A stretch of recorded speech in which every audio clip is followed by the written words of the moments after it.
First I want to show you another thing for what I did today with the grilled vegetables.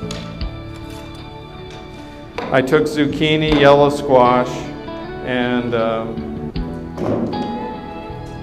carrots and asparagus. That's the grilled vegetables involved with our lasagna today. But for this operation, there's nothing wrong with the insides of squash and zucchini, but there's nothing totally right about it either. So I cut them into quarters. You see that? My God, you can. You can see it about as well as I can from here. So I take it and put the round side towards me, and I cut that center out. So it's basically taken most of the seeds and most of that pithy pulp center out of it. And I do the same with zucchini, do the same with eggplant. Dropping that on the floor reminds me of the first place I ever worked. It was called 13 Coins in Portland, Oregon. And it was the first restaurant I worked at.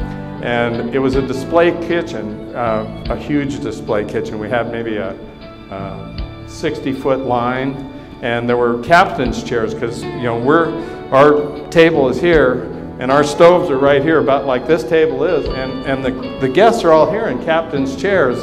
And first thing they told me, the first rule is, if you drop it on the floor, kick it out of sight and keep going, because the customer doesn't want to see you pick something up off the floor. So I just kicked that out of sight. We'll just move on from there. So these vegetables, I'm going to use the same marinade because and at this point I want to explain something else. I'm going to use it because I want a neutral flavored grilled vegetable. I just want the flavor of the vegetable. You can certainly add acid at this point to that same marinade. You add a little balsamic vinegar, white balsamic vinegar, that way you don't have the coloration, but you get a nice robust flavor. Or rice wine vinegar, give you a sweeter acid, lime juice, lemon juice. Any of the acids at that point is going to give you a different flavor, and anytime you add an acid to a marinade, it starts the cooking process.